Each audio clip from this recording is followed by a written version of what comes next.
À quoi ça touche l'intelligence économique concrètement? Ça touche d'abord, effectivement, comme votre professeur vous a dit là, au traitement de l'information. À la fois sous l'angle de l'analyse, de la diffusion, de la protection, pour arriver ensuite à une aide à la décision pour que les décideurs publics, administratifs, politiques, puissent prendre des décisions sur ces bases-là. Mais ça, c'est vrai pour l'État, mais c'est aussi vrai pour les entreprises. C'est exactement la même chose, à une échelle moindre, mais exactement la même chose dans une entreprise, que ce soit une PME, une entreprise de taille intermédiaire ou un grand groupe. Je vous demande de faire attention au tout début à ce que va dire le présentateur. L'affaire Renault aura en tout cas prouvé l'ultra-sensibilité des groupes industriels français sur la question de l'espionnage ou de ce que l'on appelle l'intelligence économique. L'espionnage industriel, c'est capter des informations avec des moyens illégaux. L'adversaire, le concurrent, il est partout. Le 100% sécurité, le zéro risque n'existe pas. Qu'est-ce qu'il a dit comme bêtise, le présentateur au début? Dès le début. Dès le début. Samy.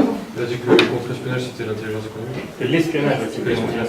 Vous voyez, c'est pour ça que nous on fait aussi de la sensibilisation et on lutte contre ça tous les jours parce qu'il y a un amalgame. Donc en fait, si j'ai bien compris, l'intelligence économique, c'est pour protéger les informations. Les protéger et les valoriser. Il y a l'aspect protection qui est défensif, et il y a l'aspect offensif, on cherche à leur donner de la valeur, à en faire un avantage en fait, un avantage économique pour créer de la richesse, créer de l'emploi et développer de l'emploi. On est sur une application sur un téléphone. On va payer 19 milliards de dollars, 15 à 16 milliards d'euros pour une application. Pourquoi? Parce qu'il y a 450 millions d'utilisateurs par mois. Qu'est-ce que ça veut dire? Ça veut dire qu'ils n'achètent pas une application, ils achètent un produit, et ça veut dire que, je suis désolé, mais le produit c'est vous. Ils vous achètent, ils achètent vos données, ils achètent votre géolocalisation, savoir où vous êtes, ce que vous dites, ce que vous envoyez, vos photos.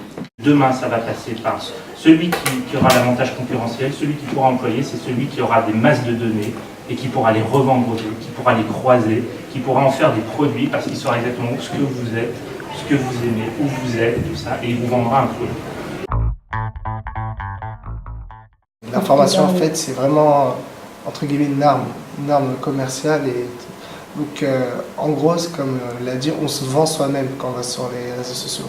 Car nous, on n'a pas vraiment grand-chose à gagner, mais eux, tout. Là, on habite, ce qu'on est, ce qu'on fait, avec qui, comment. Notre vie personnelle.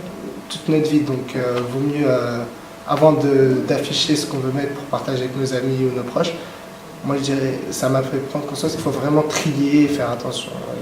Ça va même plus loin, je pense, plus tard pour notre travail, nos employeurs, pour savoir qui on est, avant même l'entretien, donc c'est vraiment important. On connaissait un petit peu l'enjeu de cette intelligence économique collective dans le monde, parce qu'on savait que partager des informations, c'est un enjeu et c'est important aussi de savoir quelle personne est au courant de quoi on parle, de ce qu'on échange. Mais les experts qui sont venus aujourd'hui nous faire part des quelques exemples sur Perrier par exemple, ou Danone en Chine, ça nous a fait comment dire, montrer que en fait, c'est vraiment, vraiment important et qu'une petite erreur peut causer une perte de chiffre d'affaires importante. C'est une expérience très intéressante pour les élèves parce que ça leur permet évidemment de confronter ce que nous, en tant que professeurs, on leur dit tout au long de l'année sur les programmes et de voir que dans la réalité, en fait, les choses se passent concrètement de la même manière et de pouvoir donc affronter ces deux points de vue. Et je pense que là, d'après ce que j'ai pu entendre de mes élèves, je pense que c'est ce qu'ils ont apprécié le plus dans cette partie du café pédagogique, c'est-à-dire effectivement cette partie concrète, pratique, par les exemples qui ont été cités par les deux experts qui sont donc intervenus sur le thème de l'intelligence économique. Alors dans la pédagogie, ça leur permet déjà donc d'être dans l'écoute, parce que là aussi c'est écouter d'autres personnes que les professeurs et bien évidemment qu'ils ont toujours en face d'eux, donc, où certaines habitudes se prennent. Donc ça c'est assez intéressant de voir qu'ils peuvent être attentifs à d'autres discours que le nôtre. Ça, moi j'ai beaucoup apprécié leur attention ici. Et aussi de voir que ils font un lien, et une élève l'a dit d'ailleurs, ils font un lien systématique entre les connaissances qu'ils ont acquises en cours par rapport donc, au thème abordé. Et ce lien, ce qui veut dire que nous, on perçoit donc que notre discours porte aussi, donc ça nous permet de vérifier bien évidemment que toutes leurs connaissances qu'ils ont acquises sont bien là. Et ça, c'est assez intéressant à voir.